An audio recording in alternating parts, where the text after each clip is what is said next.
بسم اللہ الرحمن الرحیم۔ شروع اللہ کے نام سے جو بڑا مہربان نہایت رحم والا ہے۔ ونعوذ باللہ من شرور انفسنا ومن سیئات اعمالنا من يهد الله فلا مضل له ومن يضلل فلا هادي له أشهد أن لا إله إلا الله وحده لا شريك له وأشهد أن محمدا عبده ورسوله أما بعد فإن خير الحديث كتاب الله وخير الهدي هدي محمد صلى الله عليه وآله وسلم وشر الأمور محدثاتها وكل محدثة بدعة وكل بدعة ضلالة أما بعد فأعوذ بالله السميع العليم من الشيطان الرجيم من همزه ونفخه ونفثه بسم الله الرحمن الرحيم وما أرسلناك إلا رحمة للعالمين رب اشرح لي صدري ويسر لي أمري واحلل عقدة من لساني يفقهوا قولي رب زدني علما سبحان ربك رب العزة عما يصفون وسلام على المرسلين والحمد لله رب العالمين۔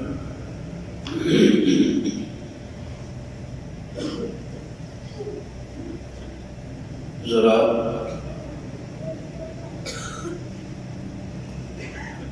گزشتہ کئی خطبات کے اندر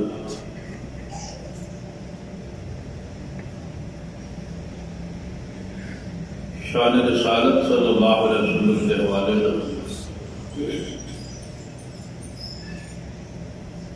گفتگو کا سلسلہ جاری ہے۔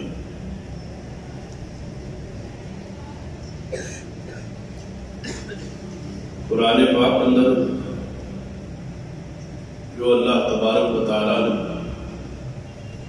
اپنے حبیب جناب محمد صلی اللہ علیہ وسلم کے اوصاف بیان فرمائے،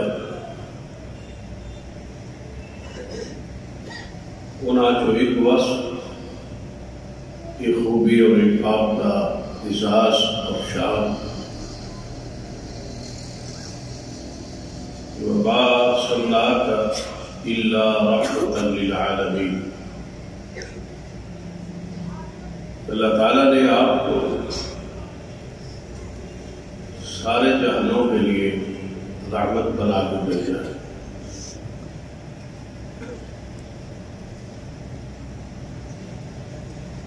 رحمت کا معنی جو ہے وہ پیار، ترس، ہمدردی، غم گساری، محبت اور خبر گیری، یہ مختلف معانی لفظ رحمت کے۔ ان معانی کی روشنی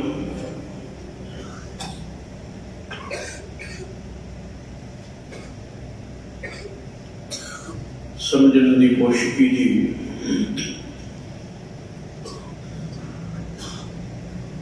کیا واقعی نبی رحمت صلی اللہ علیہ وسلم کے بارے جو خبر ہے قرآن پاک کہ آپ سارے جہانوں کے لیے رحمت ہیں، اور رحمت کے لفظ کی جو معنی ہے اس معنی کی روشنی آپ کس قدر اور رحمت ہیں۔ قرآن پاک کی ہر خبر یقینی ہے اور یہ اللہ تعالیٰ کی طرف سے خبر ہے کہ محمد صلی اللہ علیہ وسلم جہانوں کے لیے رحمت.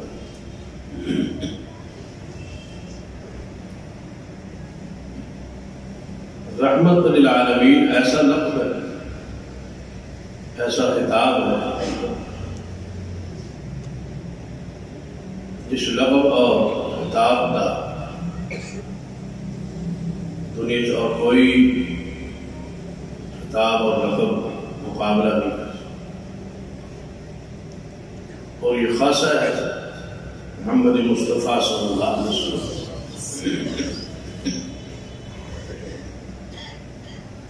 جس طرح الحمدللہ رب العالمین کے سارے جہانوں کا پالنے والا اور سارے جہانوں کی رکھوالی کرنے والا اللہ ہے،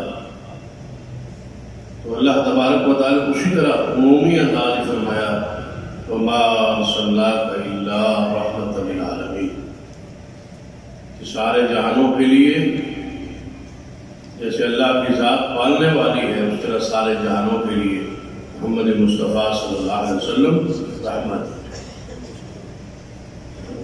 اس دنیا اندر ہزاروں نامور شخصیات گزریا جنہوں نے بڑا بڑا عروج بخشا ہے، جن کی شہرت کے زمانے میں چرچے رہے. پورے عروج کے ساتھ وہ شخصیات دنیا میں چمکتی رہی روشن میں، اور ان کو مختلف القابات اور خطابات سے نوازا. آج کی دنیا میں بہت سارے ایسے لوگ جن کو مختلف القابات دیے جاتے ہیں. انبیاء علیہ السلام کو چھوڑ کے عام لوگوں کی بات دنیا میں بہت سارے لوگ آئے جنہیں مختلف القابات لوگوں نے دی. کسی کو مہاراجا کہا گیا، کسی کو سردار کہا گیا، کسی کو جاگیردار کہا. فرعون ہونا بھی ایک لقب تھا، اور کیسر اور کسرا ہونا بھی لقب تھا. ایک عہدہ تھا، ایک اعزاز تھا. اسی طرح صدر اور وزیر اعظم یہ سارے عہدے اور مناصب، لیکن ہر عہدہ ہر منصب جو ہے وہ بندے کی ذاتی حیثیت اور شخصیت کو اجاگر کرتا ہے. جب کہا جائے فلاں وزیر اعظم ہے، اس کی شخصیت اجاگر ہو، فلاں صدر ہے، فلاں سردار ہے، اس کی شخصیت نمایاں ہوگی. پھر کوئی پتہ نہیں ہے کہ یہ لقب رکھنے والا کردار کا کیسا ہے، اخلاق کا کیسا ہے، اس کا بندوں کے ساتھ، عوام کے ساتھ، دنیا کے ساتھ کیا تعلق ہے. ان سارے القابات اور اعزازات کو ایک طرف رکھ کے ذرا اس لقب کی طرف توجہ کیجیے وما ارسلناک الا رحمۃ للعالمین. بس اس اعزاز کے ساتھ، اس لقب کے ساتھ ہی اس کی اپنی صرف ذات و شخصیت اجاگر نہیں ہوتی، بلکہ ساری مخلوقات کے ساتھ اس ہستی کا تعلق ہے جو رحمت اور ترس اور درد اور غم گساری ہے، وہ ایک جملے سے واضح ہو رہی ہے. سارے جہانوں کے لیے محمد مصطفیٰ صلی اللہ علیہ وسلم رحمت بن گیا ہے. ایسا کوئی لقب دنیا میں نہیں ہے جو دوسروں کے ساتھ اس کے تعلق کو واضح کرے. سب سے بڑا لقب، سب سے بڑا اعزاز یہ ہے کہ محمد مصطفیٰ صلی اللہ علیہ وسلم رحمت للعالمین. آپ کا یہ وصف مخلوق کے ساتھ تعلق کو ظاہر کر رہا ہے. انسانیت کے ساتھ اس کا جو تعلق ہے اس کو ظاہر کر رہا ہے۔ یاد رکھیں نبی علیہ السلام کی رحمت ساری کائنات کے لیے ضروری ہے۔ اگر آپ کی رحمت نہ ہوتی تو دنیا آج بھی اندھیر نگری میں ہوتی، افراتفری اور انتشار ہو۔ یہ آپ سارے جہانوں کے لیے رحمت ہے جنہوں نے ایک ایک گرگ اور ایک ایک شعبے کی اصلاح فرمائی۔ دنیا میں کون سی چیز ہے، یہ ہو سکتا ہے دنیا میں کوئی چیز آئی ہو اور رہی ہو لیکن اس کے سورج سے اور سورج کی روشنی سے فائدہ نہ اٹھایا ہو، لیکن رب کی زمین پر مصطفیٰ کے آنے کے بعد قیامت تک کوئی ایسا انسان نہیں آئے گا اور کوئی شخصیت ایسی نہیں آئے گی اور ایسی کوئی چیز نہیں آئے گی جو محمد مصطفیٰ کی رحمت سے بالواسطہ یا بلا واسطہ فائدہ نہ اٹھائے۔ محمد رسول اللہ صلی اللہ علیہ وسلم کا سب سے بڑا لقب، سب سے بڑا اعزاز جو قرآن پاک میں بیان ہوا وہ یہی ہے کہ وَمَا أَرْسَلْنَاكَ إِلَّا رَحْمَةً لِلْعَالَمِينَ، اب جہانوں کے لیے رحمت۔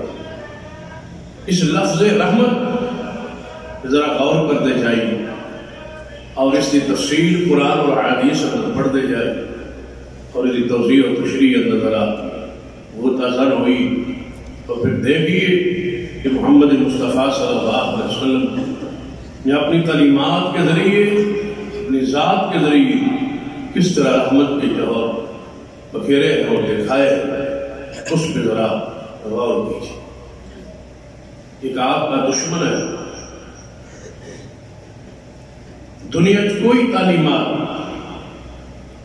اور کوئی معلم ایسا نہیں ہے جو دشمن کے ساتھ ایسا گر سکھلائے کہ وہ دشمن آپ کا دوست اور محبت کرنے والا بن جائے۔ ایک بندہ آپ کی مخالفت کرتا ہے، رات دن مخالفت کرتا ہے، رات دن دشمنی کرتا ہے، رات دن آپ کی غیبت کرتا ہے، آپ کے خلاف پروپیگنڈے اور اجلاس کرتا ہے، آپ کو ذلیل و رسوا کرتا ہے، پریشان کرتا ہے، تو آپ لازمی عمل جذبات بچھائیں اور جذبات اندر آ کے اس کا جواب دیں، اور جب جواب دیں گے تو پھر لازم ہے اختلاف بڑھے، انتشار بڑھے، جھگڑا بڑھے، ہر بندہ تو نہیں مشورہ دے گا یار اس نے انتہا کر دی، اب آپ جواب آپ بولیں۔ یہاں بڑے بڑے حوصلے والی شخصیات، بڑی بڑی برداشت کرنے والی شخصیات جو ہے آخر بندے کا بندہ ہے، انسان ہے، حوصلہ جواب دے دے۔ باقی میری اور آپ کی کیا حیثیت؟ افضل البشر بعد الانبیاء، جو نبیوں کے بعد افضل ترین شخصیت تھی جناب صدیق رضی اللہ تعالیٰ عنہ، ان کا مخالف بھی، دشمن بھی، ان کے سامنے ان کی نعوذ باللہ توہین کر رہا ہے، تنقیص کر رہا ہے،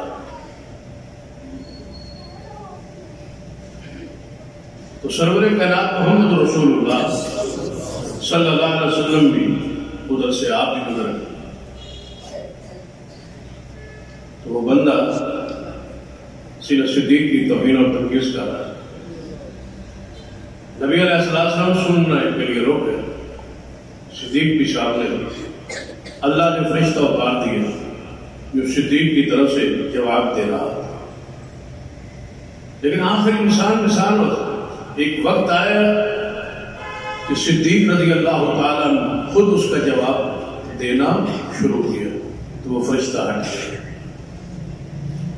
تو اس روایت سے جو بات آپ کے سامنے رکھنے کا انسان کا آخر ایک وقت حوصلہ جواب دے گا، کتنا ہی صابر کیوں نہ ہو، کتنا ہی حلیم کیوں نہ ہو، کتنا ہی بردبار کیوں نہ ہو، کتنا ہی برداشت کرنے والا کیوں نہ ہو، آخر ایک نہ ایک دن مظلوم انسان بول پڑتا ہے، بولتا ہے، اور پھر لڑائی پڑتی ہے، جھگڑا پڑتا ہے، ذرا بتلاؤ اس عالم اور اس حالت کے اندر وہ کون ہے جس نے ایسا گر اور طریقہ بدلا ہے؟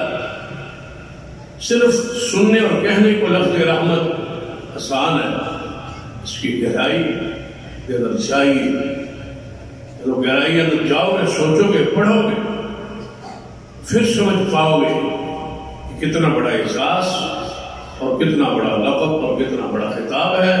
وَمَا أَرْسَلْنَاكَ إِلَّا رَحْمَةً لِلْعَالَمِينَ. تو نبی رحمت صلی اللہ علیہ وسلم نے اپنی تعلیمات کے ذریعے کیا تعلیم دی؟ اب رحمت للعالمین کا پیغام سنیں. ایک بندہ ذرا آپ کی سیرت بھی پڑھ لیجیے کہ آپ کے خلاف اجلاس ہو. قرآن پاک اور احادیث دونوں ذرا ملا کے اس بات کو سمجھنے کی کوشش. سرور کائنات محمد رسول اللہ صلی اللہ علیہ وسلم مکی زندگی یہ 13 سالہ ہے، اس کو پڑھی. شیب ابی طالب کی قید میں بھی رہے، 3 سال قید میں رہا، سوشل بائیکاٹ کا کھانا پینا بند تھا، دعوت بھی دیتے رہے. لوگ جو ہے وہ انکار کرتے رہے، پتھر مارتے رہے، گن اٹھا اٹھا کے ان کے اس جسم پر پھینکتے تھے جس جسم کی طہارت کی قسم اللہ نے اٹھائی. پاکیزگی اور طہارت کا یہ عالم تھا، لیکن حوصلہ کیا تھا، برداشت کی، سب کچھ ہوتا رہا، حضور سنتے رہے، برداشت. آپ کے خلاف اجلاس ہو، مشرکین مکہ کے بڑے بڑے سردار اکٹھے ہوئے، کہنے لگے. اور وہاں پر آ کے نا ایک نجد کا پورا شیطان بھی انسانی صورت میں آ کے بیٹھے تاکہ ان کو بھڑکایا جائے، پیغمبر علیہ السلام کے خلاف اکسایا جائے. جب ہجرت کے اثناء تھے اور ہجرت کے بارے میں مشاورتیں تھی اس وقت اور اس سے پہلے، کہنے لگے اس محمد صلی اللہ علیہ وسلم کا نام بدلتے یہ گھٹیا حرکت کی انتہا ہوتی ہے، کسی کے نام کو ٹیڑھا کر آپ کا مخالف ہے. سیرت کو ساتھ ساتھ اپنے کردار اندر لائے. سیرت اپنانے والی چیز ہے، کھانے والی تو نہیں. سیرت جو ہے تو منانے والی شاید تو نہیں، اپنانے والی ہے نا، اپنائیں. سیرت آپ کے لیے نمونہ ہے. تو نبی علیہ السلام کے خلاف یہ اجلاس ہو رہا ہے کہ آج کے بعد ہم نے اس کو محمد نہیں کہنا، صلی اللہ علیہ وسلم نام بدلنا ہے. بڑے نام طے ہوئے، کسی نے کہا ساحر کہتے ہیں، کسی نے کہا شاعر کہتے ہیں، کسی نے کہا مجنون کہتے ہیں. اپنے اپنی رائے، اپنے اپنے نام، اپنے مشاورت ہوتی رہی. آخر پہ اتفاق ہوا کہ یہ سارے نام ان کی کوئی حیثیت نہیں ہے. محمد صلی اللہ علیہ وسلم کو آج کے بعد محمد کے بجائے مزمم کہا جائے. بالکل الٹ مانا ہے. مزمم کا محمد صلی اللہ علیہ وسلم سے بالکل الٹ مانا ہے کہ نام سے ہی نعوذ باللہ توہین اور تنقیص اور معنی سے ہی توہین ہو رہی. تو نبی علیہ السلام کے علم میں آیا یا رسول اللہ صلی اللہ علیہ وسلم آج تو انتہا ہو گئی، آج تو انتہا ہو گئی ہے. دشمن دشمنی پر اتر آئے ہیں اور آپ کے نام کو بھی کاٹ رہے ہیں. اور یہ کوئی معنی نہیں رکھتا. جو شخص دین کا کام کرتا ہے، اسلام کا کام کرتا ہے، حق کا کام کرتا ہے، دعوت کا کام کرتا ہے، اس کے نام کو بدلا جائے تو یہ کوئی معنی نہیں رکھتا. نبی علیہ السلام سے بڑا پاکیزہ کون ہو سکتا ہے؟ ظالموں نے ان کا نام جن کا زمانہ تعریف کرتا تھا اور کہتا تھا اور واقعی محمد تھے صلی اللہ علیہ وسلم، ان کا نام بھی بدلنے کی ناکام کوشش. نبی علیہ السلام کو بتلایا گیا کہ آج آپ کا نام بدل کے رکھ دیا گیا ہے. آج کے بعد مشرکین مکہ جس طرح طے ہوتا ہے نا ضابطہ، جس طرح ہمارے ملک میں یہ قرارداد پاس ہوئی کہ محمد صلی اللہ علیہ وسلم کے نام کے ساتھ خاتم النبیین لکھا جائے گا. جہاں بھی حضور کا نام ہوگا کسی درسی کتاب میں یا کسی بھی اخبار میں یا کسی بھی میڈیا پر حضور کا جب نام لیا جائے گا تو ساتھ خاتم النبیین کہا جائے گا اور لکھا جائے گا.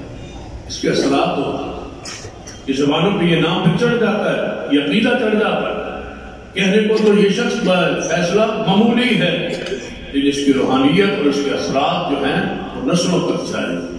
کہ محمد صلی اللہ علیہ وسلم کو جب ہر سننے اور کہنے والا بچہ بھی یہ مانے گا کہ محمد خاتم النبیین ہے تو یہ نام کے اثرات ایک پوری تحریک ہے, پورا مذہب ہے, ایک پورا عقیدہ ہے جو بیان کیا جا رہا ہے ایک جملے میں کہ محمد خاتم النبیین صلی اللہ علیہ وسلم. تو مشرکین اگر اس میں کوئی اہمیت نہ ہو تو نام کیوں بدلتے؟ نام بدلنے کی کوشش کی اور کہا آج کے بعد محمد صلی اللہ علیہ وسلم نہیں کہا جائے گا, نہیں لکھا جائے گا, نہیں پکارا جائے گا. آج کے بعد ہم یہ نام ہے. پاس ہوا, میٹنگ برخاست ہوئی, باہر نکلے قریش, حضور تک اطلاع پہنچا یا رسول اللہ صلی اللہ علیہ وسلم آپ کے نام کو بدل دیا گیا ہے. اب ذرا سمجھیے اس آیت مبارکہ کو, وَمَا أَرْسَلْنَاكَ إِلَّا رَحْمَةً لِلْعَالَمِينَ. جب یہ سنا کہ میرا نام بدلا گیا ہے تو پوری امت کو پیغام پہلے کیا دے چکے تھے, ادفع باللتی ہی احسن, جو تم سے برائی کرتا ہے اس برائی کو اچھے انداز اچھائی میں بدلو, اس برائی کو اچھائی میں بدلو. وہ توڑے تم جوڑو, وہ گالیاں دے تم دعا دو, وہ پتھر مارے اور تم کہو اللہم اہد قومی فإنہم لا یعلمون.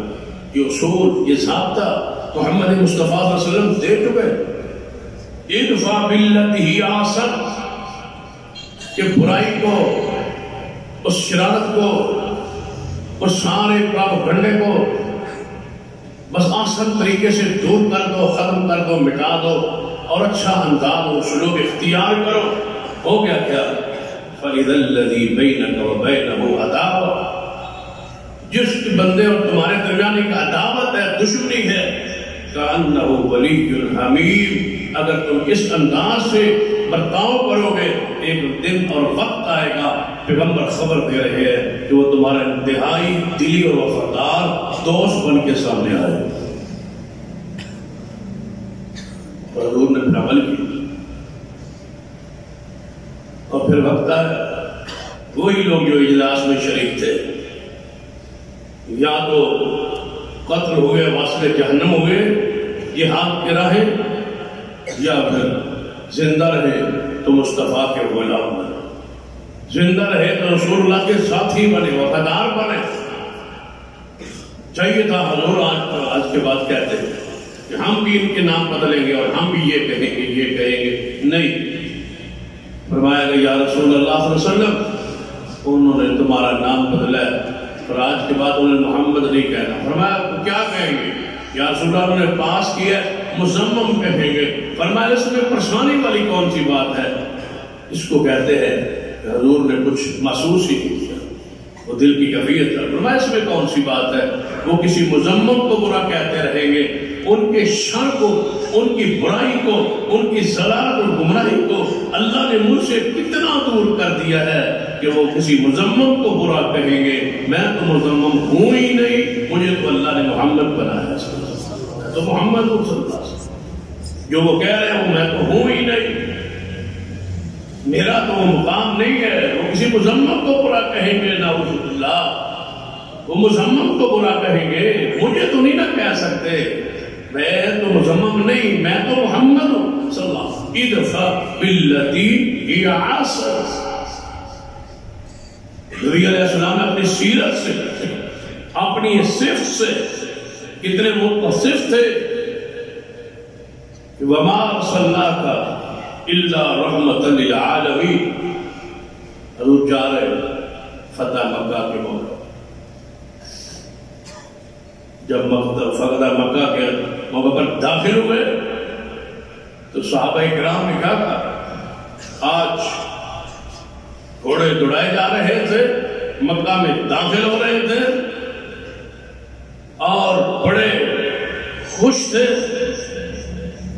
دلیری اور بہادری میں تھے، اور کہہ رہے تھے آج انتقام کا دن ہے، آج خون کا دن ہے، آج بدلے کا دن ہے، آج ہم داخل ہوں گے اور بلال کے بدلے لیں گے، آج ہم داخل ہوں گے یاسین کے بدلے لیں گے، آج داخل ہوں گے تو سمیہ کی قتل کے بدلے لیں گے۔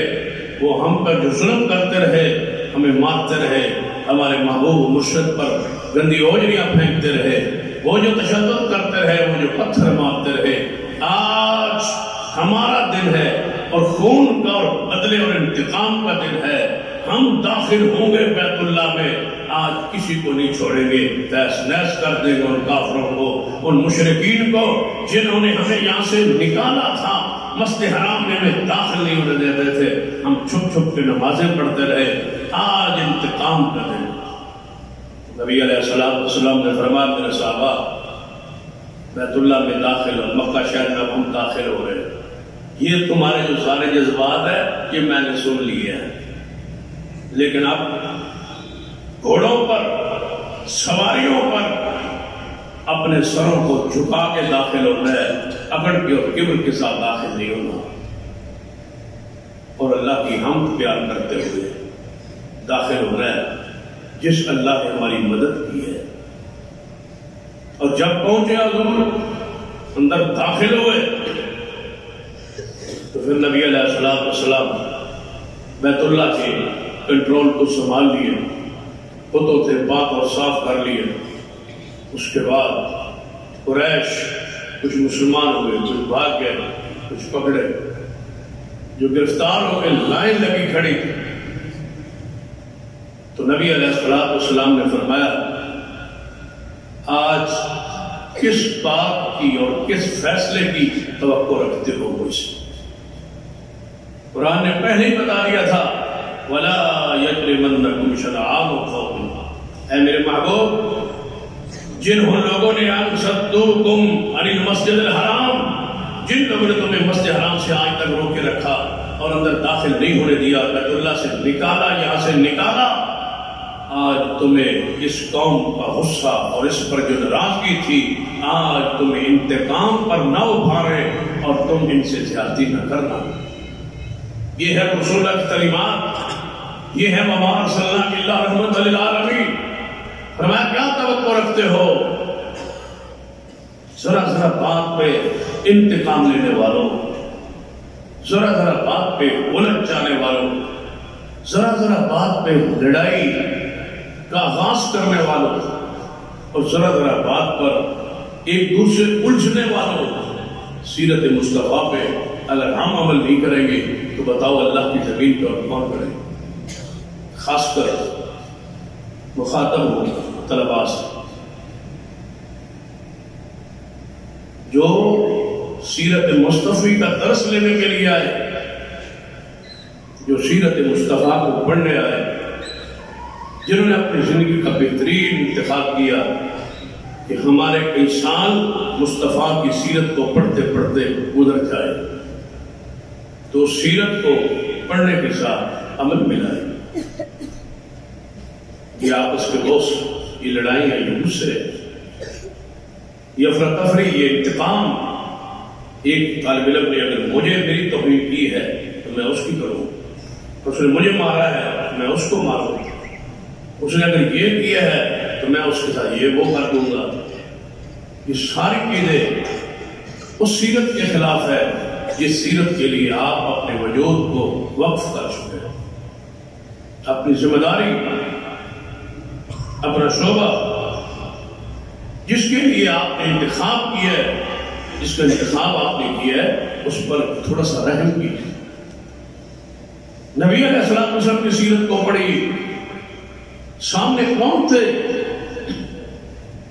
جان کے ویری اور دشمن، مکہ سے نکلنے پر مجبور کرنے والے، جانتے ہو جب رسول اللہ نے مکہ کو چھوڑا تھا، بیت اللہ کو چھوڑا تھا، تو کیا فرما رہے تھے؟ اے بیت اللہ، اگر میری قوم مجھے مجبور نہ کرتی تو میں تجھے چھوڑ کے کبھی نہ جاتا۔ انہوں نے مجبور کر دیا ہے کہ میں یہاں نہیں رہ سکتا۔ یہ سارے مخالف و دشمن سامنے، ہماری تو انتقام کی آگ ٹھنڈی نہیں ہوتی۔ کبھی سیرت کو پڑھیں، سیرت کو پڑھیں، حضور کے حوصلے کو پڑھیں، آپ کے صبر اور برداشت کو پڑھیں۔ وہ حدیث آپ کے علم میں ہے، کیا علماء نے اساتذہ نے آپ کو وہ حدیث نہیں پڑھائی؟ ابتدائی پہلی کلاس میں ہی یا دوسری میں آ کے اس حدیث کو ہم پڑھ لیتے ہیں کہ بندہ مسجد نبوی میں آ جہاں ایک نماز پڑھے تو 1000 کا ثواب، پیشاب کرنے بیٹھ گیا تھا، کیا رسول اللہ صلی اللہ علیہ وسلم اور صحابہ کرام اس کو دیکھا اور تیز نظر سے دیکھا اور رسول اللہ روک دیا؟ ایسا نہیں کرتا، اس کو ڈانٹنا نہیں، اس کو جھڑکنا نہیں، اس کو کچھ نہیں کہا، کچھ نہیں کہا، فرمایا اس کو فارغ ہونے دو، پیشاب کرنے دو۔ پیشاب جب کر لیا پھر رسول اللہ نے فرمایا اس کو ذرا میرے قریب بٹھاؤ، اس کو بلاؤ۔ بلایا، پیشاب کرنے والا مسلمان نہیں تھا، کافر کے وجود کو حضور نے مسجد میں دیکھ کے اور پیشاب کرتا دیکھ کے بھی ڈانٹا نہیں ہے اور صحابہ کو ڈانٹنے سے روک دیا، ایسا نہیں تھا۔ اس کو پھر بلا دیا اور اپنے پاس بٹھا کے فرمایا یہ مساجد ہے، یہ اللہ کے گھر ہے، یہ عبادت کے لیے، تعلیم و تعلم کے لیے بنائے گئے ہیں، یہ پیشاب کی جگہ نہیں ہے۔ وہ سنتا رہا، ندامت بھی اختیار ہوئی ہو، شرمندگی بھی ہوئی، ساتھ ہی کہنے لگے یا رسول اللہ مجھے کلمہ پڑھا دیجیے، مجھے مسلمان بنا دیجیے، یہ ہے تمہارا اسلام، یہ ہے تمہاری رحمت، یہ ہے تمہارا پیار، یہ ہے تمہاری شفقت، کلمہ پڑھا۔ اور صحابہ کو کیا فرمایا؟ جاؤ میرے صحابہ، جہاں اس نے وہ گندگی پیشاب کیا ہے نا وہاں پانی بہا کے ذرا اس جگہ کو صاف کرو، پیشاب کافر کرے، صاف صحابہ کرے۔ یہ لوگ کلمہ کیوں نہ پڑھتے؟ لوگ مسلمان کیوں نہ ہوتے؟ ہمارے کردار، ہماری بد اخلاقی، ہماری بدزبانی سے تو لوگ دور بھاگتے ہیں۔ کیا جواب دیں گے اگر ایک شخص ہمارے کردار سے متنفر ہو کے مسجد سے نکل جائے اور آئندہ مسجد میں داخل ہی نہ ہو؟ تو بتلاؤ اس کا سزاوار اور اس کے سزا کا مستحق ہو۔ اپنے کردار کو سیرت کی روشنی میں ڈھالی۔ وَمَا أَرْسَلْنَاكَ إِلَّا رَحْمَةً لِلْعَالَمِينَ۔ میں کہوں گا کہ اس پر ایک نہیں، میں کوشش کروں گا چند خطبات صرف اس آیت اور اس جملے پر آپ کے سامنے رکھوں۔ سیرت کو ساتھ سنتے جانا، پڑھتے جانا اور رحمت للعالمین کے اس لقب اور اس اعزاز کو جاننا، یہ کتنی بڑی شان ہے محمد مصطفیٰ صلی اللہ علیہ وسلم۔ کسی اور تعلیم کی ضرورت ہی کیا ہے؟ قرآن کافی ہے نبی علیہ السلام کی شان کے لیے۔ آپ نے فرمایا میرے ساتھ اے کفار، اے قریش، آج کس طرح کے سلوک کا مجھ سے تم توقع رکھتے ہو وہ بتلاؤ۔ اگر قریش سے پرانے تھے، کہنے لگے اے محمد تم خود بھی کریم ہو، تمہارا باپ بھی کریم تھا، تمہارا دادا بھی کریم تھا، تم تو کریم کے بیٹے اور کریم باپ کے بیٹے ہو، تمہاری تو نسل ہی نیک لوگوں کی، فرسا لوگوں کی اور کریم لوگوں کی تھی۔ آپ نے فرمایا جاؤ، آج میں تمہیں وہی کچھ کہتا ہوں جو یوسف نے اپنے بھائیوں کو کہا تھا، لیکن وہ بھائی بھی تھے، خون بھی تھا، ان کو معاف کرنا آسان تھا، لیکن آج میں تمہیں وہی جملہ کہتا ہوں لا تثریب علیکم اليوم۔ جاؤ، آج میں نے تمہاری ساری سختیوں کو اور تمہارے سارے ظلم و تشدد کو ایک جملے میں معاف کر دیا ہے، اور میں محمد مصطفیٰ نے تمہیں رہا کر دیا۔ تم پر کوئی جبر نہیں ہے، کوئی جبر نہیں ہے تم پر، کوئی سختی نہیں ہے تم پر، کوئی قید نہیں ہے تمہارے لیے۔ اسلام قبول کرو تمہاری مرضی، نہ قبول کرو تمہاری مرضی، اسلام میں بھی کوئی جبر نہیں دیتا۔ جاؤ، میں تمہیں عام معافی کا اعلان کرتا ہوں۔ یہ ہے وہ مقام، یہ ہے وہ اعزاز۔ وَمَا أَرْسَلْنَاكَ إِلَّا رَحْمَةً لِلْعَالَمِينَ، اے پیارے حبیب جناب محمد صلی اللہ علیہ وسلم، ہم نے آپ کو سارے جہانوں کے لیے رحمت بنایا ہے۔ یہ آپ کا نبی علیہ السلام اس حوالے سے اگر سیرت پڑھ لی ہے تو دوسرے حوالے سے رکھو۔ ایک ایسا وقت تھا کہ حضور کی آمد سے پہلے ایک مذہبی طبقہ چلے، کہا جاتا تھا رہبانیت، صوفی، وہ پادری، لوگ اپنے آپ کو وقف کر دیتے مساجد میں، شادی نہیں کرنی، نکاح نہیں کرنا، دنیا سے الگ رہنا ہے، تھلگ رہنا ہے، بہت زیادہ کپڑے ملنگوں کی صورت جس طرح ہمارے معاشرے میں، یا کپڑے اتار دیتے یا کپڑے پہن لیتے، جنگلوں میں نکل جاتے، اللہ کو تلاش کرتے، شادی بیاہ نہ ہوتا، مرد بھی عورتیں بھی کلیساؤں میں، گرجا گھروں میں وقف ہو جاتی اور وہاں بدکاری فحاشی بے حیائی عام ہوتی، لیکن نکاح نہ کرتی۔ یہ اس کو مذہب دین آسان لوگ سمجھا جاتا، جو اندر بدکاری جوڑے کر رہے ہیں لیکن شادی نہیں کرتے، کچھ عورتیں ہیں کچھ مرد ہیں جو وقف ہیں اندر، لیکن اسلام نے آگے، محمد مصطفیٰ نے آگے ان پر کتنا ترس کھایا۔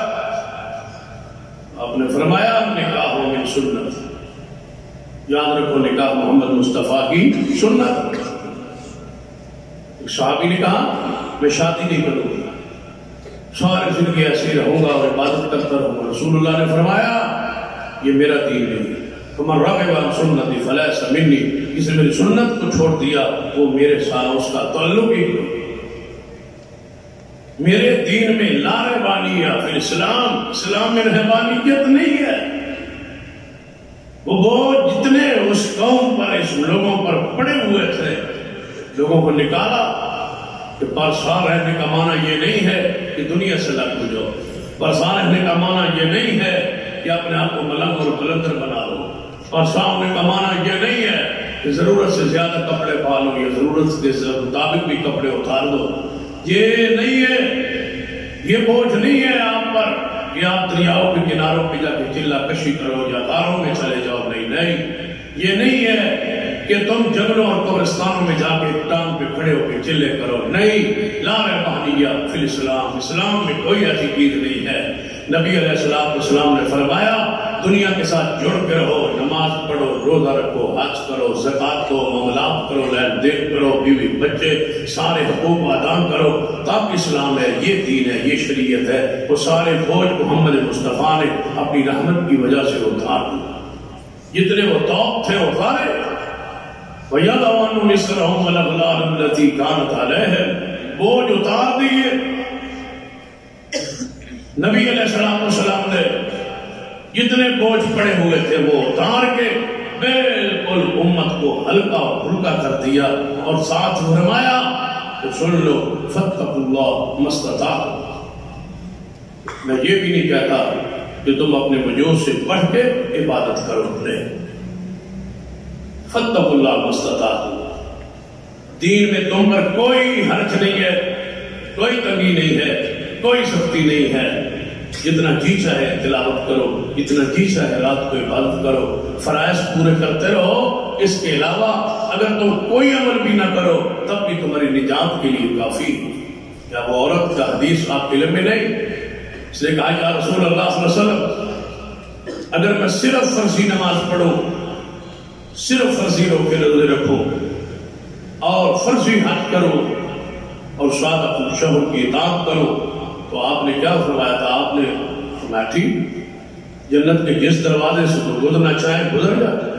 پھر نبی علیہ السلام کی اور حدیث کہا گیا یا رسول اللہ صلی اللہ علیہ وسلم ایک عورت ہے جو فرضی نماز پڑھتی ہے، فرضی روزہ رکھتی ہے، زیادہ کوئی نفلی عبادت نہیں کرتی، لیکن اس سے اس کی پڑوسی اس کی زبان سے خوش ہے، بد اخلاق نہیں ہے، تو رسول اللہ نے فرمایا وہ جنت میں جائے گی۔ یا رسول اللہ بہت نمازیں پڑھتی ہے، روزے رکھتی ہے، حج کرتی ہے، زکات دیتی ہے، عزت کو خراب کرتی ہے، نفل یہ باتیں بہت کرتی ہے، لیکن بد زبان ہے، آپ نے فرمایا وہ جہنم میں جائے۔ رسول اللہ صلی اللہ علیہ وسلم وہ سارے بوجھ ہم پر جو پڑے ہوئے تھے اتارے۔ فاتقوا اللہ ما استطعتم، طاقت کے مطابق اللہ سے ڈرو۔ فرمایا دین کو اپنے اوپر سوار نہ کر لو، دب جاؤ گے نیچے۔ دین پر اتنا عمل کرو جتنی تمہاری استطاعت ہے اور طاقت ہے۔ اس کا معنی یہ نہیں ہے کہ فرائض کو چھوڑ دو، فرائض عمل کرتے رہو، کیونکہ فرائض کے اندر اللہ نے آسانی رکھی۔ کہاں ہے جہاں آسانی نہیں؟ نماز ہی ہے، اس کو دیکھ لو۔ اگر تم کھڑے ہو کے نہیں پڑھ سکتے تو بیٹھ کے نہیں تو لیٹ کے اشاروں کے ساتھ پڑھنے کی اجازت ہے۔ بیماری کے حالت میں روزہ چھوڑنے کی اجازت ہے یا صبر کی حالت میں نماز کو کم کیا گیا ہے یا صبر میں روزے کو چھوڑ کے بعد میں گنتی کو پورا کرنے کا وقت دیا گیا ہے یا نہیں؟ استطاعت نہیں ہے تو حج کو فرضیت کو ساقط سمجھا گیا ہے یا نہیں؟ اگر مال نصاب کو نہیں پہنچا تو زکوٰۃ عشر سے مستثنا نہیں کر دیا۔ نصاب کو پہنچا ہے تو زکوٰۃ ہے، عشر ہے، اس سے پہلے تو نہیں ہے۔ بتاؤ کہاں جبر ہے، کہاں سختی ہے؟ بارش کی شدت میں نماز گھر پڑھ لینے کی اجازت نہیں دی ہے۔ کیا صبر میں نمازوں کو اکٹھا کرنے کی اجازت نہیں دی؟ کیا بارش میں اکٹھی نماز پڑھنے کا زور اثر وہ اکٹھا پڑھنے کا اجازت نہیں دی؟ کیا بارش کی شدت میں اور نبی علیہ السلام مغرب اور عشاء کو اکٹھا کرنے کی اجازت نہیں دی؟ کیا سردی کی شدت میں موزوں پر اور جرابوں پر مسح کر کے نماز پڑھنے کی، وضو کو قبول کرنے کی حضور نے رخصت نہیں دی؟ یہ ساری رخصتیں یہ وہی سنتے ہیں، یہ وہی رحمت ہے جسے کہا جاتا ہے وَمَا أَرْسَلْنَاكَ إِلَّا رَحْمَةً لِلْعَالَمِينَ۔ ہم نے رحمت للعالمین کو سمجھے نا، جانے نا، پہچانے نا، اس کو پڑھے نا، دیکھے نا اس میں حکمتیں ہیں کون سی؟ حضور سے پہلے کیا امتیاز تھا؟ مجال تھی کہ بادشاہ اور غلام ایک دسترخوان پہ کھانا کھائیں، تصور ہی نہیں تھا۔ ایک ہی صف میں کھڑے ہوئے محمود و ایاس، یہ کس کی تعلیمات؟ محمد رسول اللہ صلی اللہ علیہ وسلم۔ یہاں پر یونان کا ہو یا سودان کا ہو، صہیب رومی ہو یا بلال حبشی ہو، سلمان فارسی ہو یا کہیں کا رہنے والا ہو، ایک ہی صف میں محمد مصطفیٰ صلی اللہ علیہ وسلم کے پاس بیٹھے۔ قریش نے یہی تو کہا تھا کہ اے محبوب یہ صحابہ آپ کے پاس نہ بیٹھے، ہمارا ان سے اسٹیٹس مقام نہیں ملتا۔ تو نبی علیہ السلام نے اللہ کی اجازت سے فرما دیا تھا کہ ایسا نہیں ہو فَتَقْرُدَمْ فَتَقُونَ مِنَ الظَّالِمِينَ۔ اے محبوب آپ کو ان کو اٹھانے کی اجازت نہیں۔ عمان کا حکمران ہو یا کہیں اور کا حکمران ہو، پچھلی صف میں صفے نعال میں سارے بیٹھتے ہوئے فخر محسوس کرتے تھے کہ ہم جوتوں والی صف میں پیچھے بیٹھے ہیں۔ یہ محمد مصطفیٰ صلی اللہ علیہ وسلم کو کہا کوئی نہیں ہے کہ یہ بڑا آگے اس کو آگے، اس کو چھوٹا ہے اس کو پیچھے، یہ بڑے خاندان کا ہے، اس کی بنیاد پر نہیں۔ یہ کون ہے رحمت للعالمین جنہوں نے پیغام دیا ان اکرمکم عند اللہ اتقاکم۔ میرے دین میری شریعت میں کالے کو گورے پر، گورے کو کالے پر، عجمی پر عربی پر، عربی کو عجمی پر کوئی فوقیت حاصل نہیں ہے۔ عزت اسی کو حاصل ہے جو تقوی اختیار کرے، اللہ کا ڈر اختیار کرے۔ یہ محمد مصطفیٰ صلی اللہ علیہ وسلم کی رحمت ہے،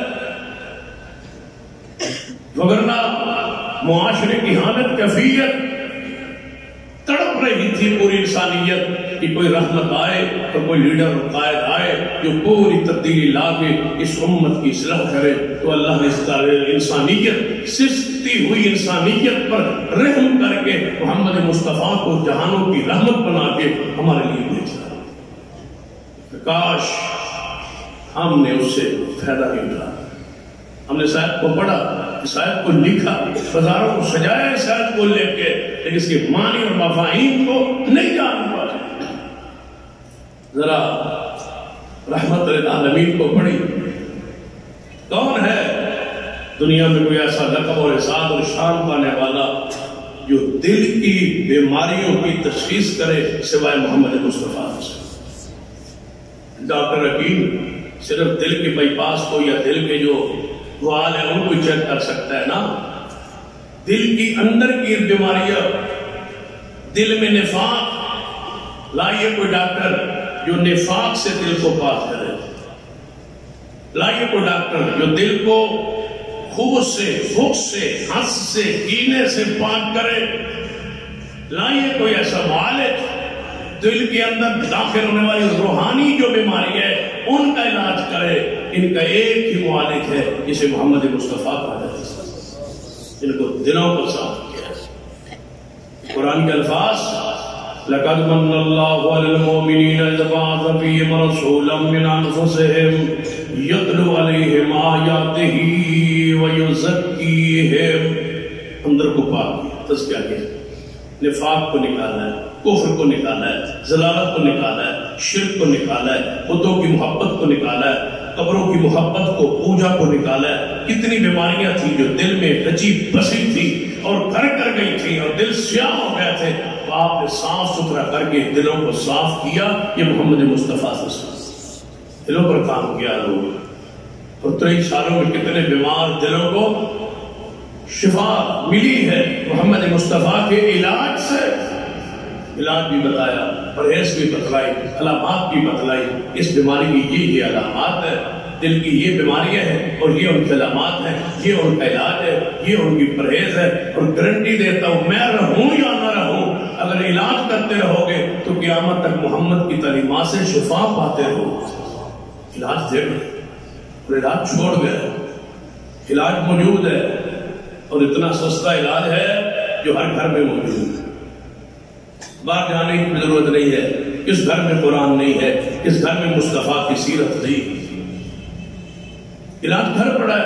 عظیم یہ بیمار ہوئی ہے، پھر یہ جان کے مکر کر کے، بیمار ہو کے، کفر اور صدارت کر کے اور شرارتیں کر کے اور اپنے آپ کے دل کو آلودہ کر کے، جان بوجھ کے اوپر شیطان کو مسلط کر کے اور شیطان کو اپنے اندر بسا کے، رچا کے، بسا کے، اس کو جگہ اور مسکن دے کے، اس کو رہائش دے کے اپنے گھروں سے نہ نکالے تو ہمارا قصور ہے۔ مصطفیٰ کا تو علاج بھی موجود ہے، مصطفیٰ کی بتائی ہوئی پرہیز بھی موجود ہے۔ ترک توفیق کو ممرے، میں جا رہا ہوں، علاج چھوڑ کے جا رہا ہوں۔ حضرت حکیم مر گیا در اپنے صدری نسخے نال ہی لے گئے، دستے نہیں شگردان بھی دے پترن با اے نہیں یہ میرا صدری نسخہ ہے، یہ نہیں بتاؤں۔ بڑے بڑے کاروباری مر جاتے ہیں، اپنی دکانوں کے نسخے جو ہیں اپنے دل میں لے کے دفن ہو جاتے ہیں، پیچھے بھی کسی کا کچھ نہ بنے۔ وہ محبوب ہے جس نے ایک ایک نسخہ اور ایک ایک علاج اور ایک ایک پرہیز، ایک ایک وظیفہ پوری امت کو بتلا کے عزت پہ دے دیا ہے، جو چاہے عمل کرے، میری طرف سے کوئی پابندی نہیں، کوئی تو ساختہ پابندی نہیں۔ یہ ہے وما ارسلناک الا رحمۃ للعالمین۔ اگر اتنے گر دل کے کون بتلا تھا؟ آپ نے تو سارا کچھ کھول کے امت کے سامنے رکھ دیا ہے اور بتا دیا ہے کہ دل کالا ہو جاتا ہے، پھر دل کو چٹا کرنے واسطے، سنگ کو اتارنے واسطے یہ چیزیں ہیں۔ پھر نبی علیہ السلام نے قلب سلیم کی تعریف کی ہے کہ صاف ستھرا دل کیسا ہوتا ہے۔ حضور کو رحمت للعالمین کی حیثیت سے پڑھنا ہو تو یہ تو ایک پورا زندگی گزرنے والا اور گزارنے والا موضوع ہے، ختم ہی نہیں ہو سکتا۔ لیکن آپ کے سامنے چند خطبات میں آپ کی رحمت کا اس پہلوؤں کو آپ کے سامنے رکھنے کی کوشش کروں گا۔ ذرا آتے ہیں صنف نازک کی طرف، مستورات کی طرف، عورتوں کی طرف، اس کے پہلو کو چھیڑتے ہیں اور یہی بات پر ختم کرتے ہیں تاکہ آئندہ جمعہ آپ کو ابتدائی چیزیں سمجھ میں آ چکی ہوں۔ سرور کائنات محمد رسول اللہ صلی اللہ علیہ وسلم کی آمد سے پہلے ایسے واقعات تاریخ میں محفوظ ہیں کہ عورت کو 1 من دانے دے کے بھی، 1 من دانے لے کے بچی کو فروخت کر دیا۔ ایسے واقعات اناج کے بدلے، غلے کے بدلے، روپیہ اور نقدی کے بدلے، پیسوں کے بدلے لالچ، عورتوں کو بیچا گیا اور عورتوں کو یہ کہا گیا کہ یہ انسان نہیں ہے، ان کے اندر روح شیطانی ہے، یہ مجسمہ شیطان ہے، یہ قوم کی جوتی ہے، عورت کو یہ حیثیت دی گئی تھی اسلام سے پہلے۔ آپ پڑھ لیجیے حضور کی آمد سے پہلے وَإِنْ كَانُوا مِنْ قَبْلُ لَفِي ضَلَالٍ مُبِينٍ کے تحت کسی محدث، کسی مفسر، کسی عالم کی تشریحات پڑھیے کہ عرب کے اندر حالات کیا یا رحیق المختوم ہے شیخ صفی الرحمن مبارک پوری رحمہ اللہ کی عرب کے وہ حالات جو حضور سے پہلے تھے دیگر کتب سیر میں اور کتب تاریخ میں پڑھ لیں۔ حضور سے پہلے کیا ہے، عورت کی کیا حیثیت ہے؟ جب عورت کا شوہر فوت ہو جاتا، قبیلے کا کوئی بندہ جس کا دل کرتا وہ عورت پر چادر دے دیتا کہ یہ میری آج کے بعد بیوی ہے۔ بعض دفعہ شوہر کا بھائی اور بعض دفعہ اپنے شوہر کا دوسری بیوی سے ہونے والا جو بیٹا تھا وہی اپنی ماں سے نکاح کرتا۔ یہ حالت جب عورت ایام مخصوصہ میں جاتی تو اس کو بند کر دیا جاتا۔ جب عورت کے ہاں بچہ پیدا ہوتا تو 40 دن تک یا جو آجا یا میں جن نفاس کہا جاتا ہے عورت کو پابند کر دیا جاتا، وہاں بٹھا دیا جاتا، عورت کے ساتھ اٹھنا بیٹھنا کھانا پینا چھوڑ دیا جاتا، عورت اندر خارج زدہ ہو جاتی، اس کو بیماریاں لگ جاتی اور اس کی جسم میں خارج پڑ جاتی، نہانا دھونا سب کچھ اس کے لیے ممنوع ہوتا۔ یہ حالت اور کیفیت ان حالات میں ضرورت تھی کوئی عورت کا رہبر وَمَا أَرْسَلْنَاكَ إِلَّا رَحْمَةً لِلْعَالَمِينَ کہ سارے جہانوں کے لیے رحمت بن کے آئے، کوئی ایسی شخصیت آئے جو ان بیچاریوں کو باہر نکالے اور پھر وہ علاج کرتے۔ آج بھی وہ علاج کئی معروف ہے عورتوں کی، وہ کبوتر کو لیتے، کبوتر کو عورت کی دھنی سے لگاتے اور وہاں سے وہ اس کی خارج کو چوستے، جس طرح آج کئی حکیم علاج بھی بتلاتے ہیں۔ یہ پرانا مشرکین کا علاج، وہ جانور وہ پرندہ مر جاتا، اتنی زہرآلود ہوتی عورت کے جسم میں، اتنی زہر ہوتی، بھر گئی ہوتی، یہ حالت تھی عورت کی۔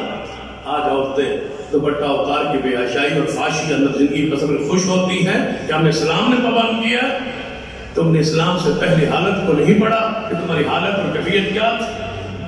پھر قرآن آیا، پھر حضور آئے، جب حضور آئے قرآن لائے، قَدْ جَاءَكُم مِّنَ اللَّهِ نُورٌ وَكِتَابٌ مُّبِينٌ، آئے نور لے کے آئے، کتاب لے کے آئے اور فرمایا وَلَهُنَّ مِثْلُ الَّذِي عَلَيْهِنَّ، فرمایا عورتوں کے حقوق مردوں پر ہیں اور مردوں کے حقوق عورتوں پر۔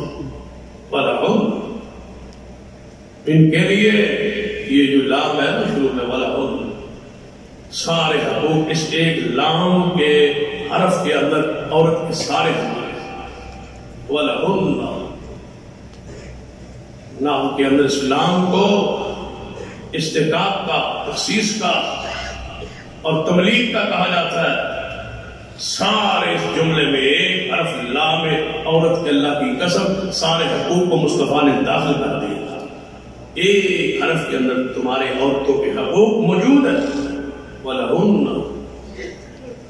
اور ان کے لیے، کن کے لیے؟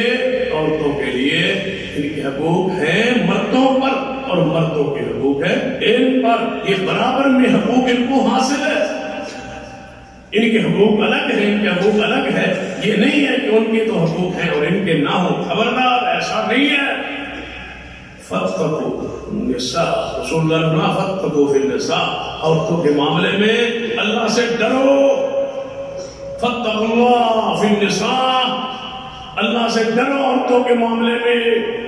النساء شقائق الرجال، یہ مردوں کا حصہ ہے، یہ مردوں کا جز ہے، عورت کوئی الگ جنس نہیں ہے۔ یہ کہاں سے پیدا ہوئی ہے؟ آدم کی بائیں پسلی سے۔ فرمایا یہ تمہارے وجود کا حصہ ہے، ٹکڑا ہے۔ کیا نبی علیہ السلام نے پھر حقوق نہیں دیے؟ کتنے حقوق دیے؟ ذرا ان پر زوجین کو ذرا پڑھی، زوجین کا اختلاف ہو گیا، میاں اور بیوی کا آپس میں اختلاف، قرآن کیا کہتا ہے؟ کیا اسلام نے اور دین رحمت للعالمین نے ایک لمبی فہرست دی ہے، ایک معاہدہ ہوا، میثاق ہوا ہے ایک رشتہ ہوا ہے، ایک عقد ہوا ہے، ایک نکاح ہوا ہے، خرچ ہوا ہے، لوگ مجلس بیٹھی ہے، رشتے طلب کرنے کے لیے ایک محنت ہوئی ہے، کوشش ہوئی، سفارشیں ہوئی ہے، آنا جانا ہوا ہے، کھانا پینا ہوا ہے، پھر جا کے رشتہ دینے اور لینے پر تیار ہوئے ہیں۔ اب تمہارے درمیان اختلاف ہو گیا تو کیا اسلام؟ پڑھیے اسلام۔ رسول اللہ فرماتے ہیں اللہ کے یہاں ناپسندیدہ کام پھر بھی رشتوں کا توڑنا، طلاق۔ اللہ کی طرح اس کو ناپسند کرتا ہے۔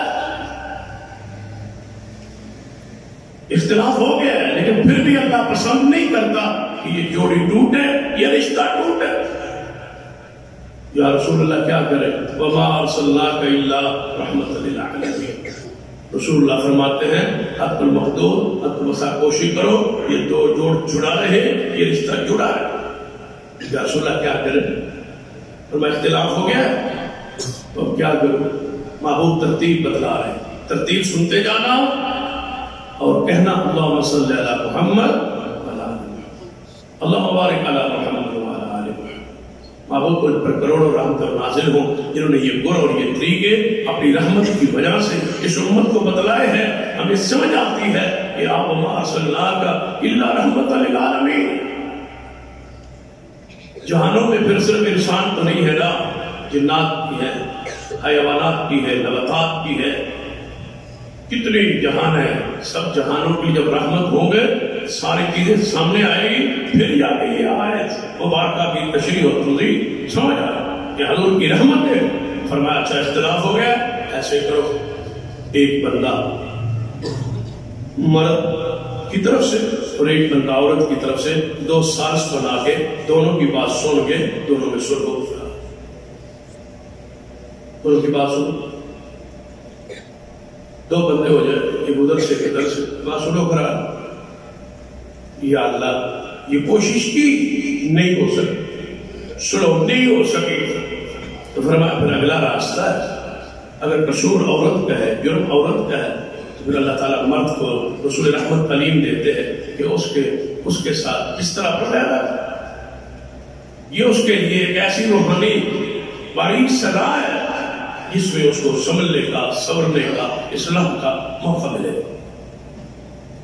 اگر ایسا کر چکے ہو اور پھر بھی سمجھ نہیں آتی، پھر اسلام کہتا ہے، پھر رسول اللہ شریعت اجازت دیتی ہے کہ اس کو تم مارو، لیکن مار کے لیے رسول اللہ کی رحمت کو دیکھی، فرمایا چہرے پہ نہیں مارنا اور ایسی مار نہیں مارنا جس سے اس کے جسم کا نشان پڑے، ہلکی پھلکی مار کی تمہیں صورت میں شریعت اجازت دیتی۔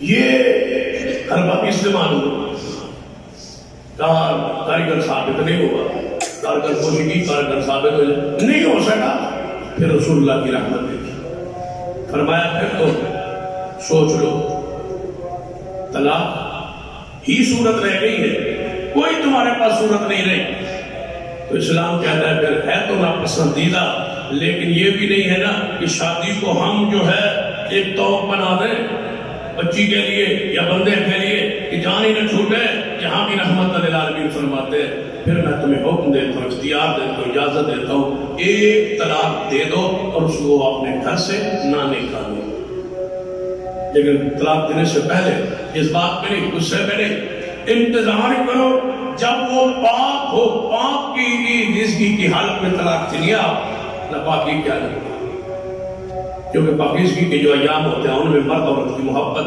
بڑی ہوتی ہے، نہ جب پلیدی کے ایام ہوتے ہیں اس وقت مرد عورت کی وہ محبت کی وہ کیفیت نہیں ہوتی۔ فرمایا پاک اس کے ہونے کا انتظار کرو، یہ ہفتہ انتظار کرے گا، اس میں ہو سکتا ہے اللہ اس کے غصے کو ٹھنڈا کر دے، دونوں کو سمجھنے کی موقع۔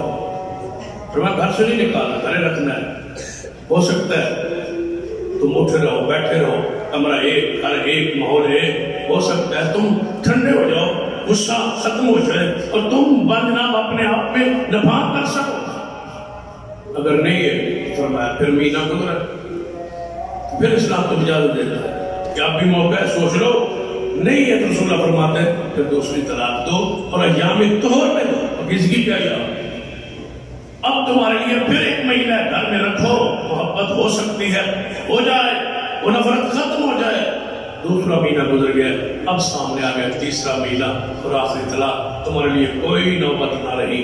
تو اسلام کہتا ہے ہم عورت کو بھی آزادی دینا چاہتے ہیں، مرد کو بھی اس توق سے آزادی دینا چاہتے ہیں۔ اب دونوں کے لیے راستہ ایک ہے کہ وہ طلاق آخری دے، اور پھر قرآن کہتا ہے اور مصطفیٰ فرماتے ہیں اب طلاق مرتان، 2 مرتبہ تو ہو چکی ہے نا، اب تیسری مرتبہ دے رہے ہو تو یہ بھی پاکیزگی کے ایام میں دو، اور ساتھ ساتھ یاد رکھنا اچھے طریقے سے فارغ کرنا ہے، اچھے طریقے سے یا رکنا ہے یا فارغ کرنا ہے، لیکن یاد رکھے ایسا اچھے طریقے سے فارغ کرنا ہے۔ یہ رحمت للعالمین ہی کہہ سکتے ہیں کہ غصے میں طلاق بھی ہو رہی ہے، لیکن طلاق میں بھی وہ حسن ہو کہ لڑائی جھگڑے اور خاندان نہ ٹوٹے۔ یہ محمد مصطفیٰ کا طریقہ ہے۔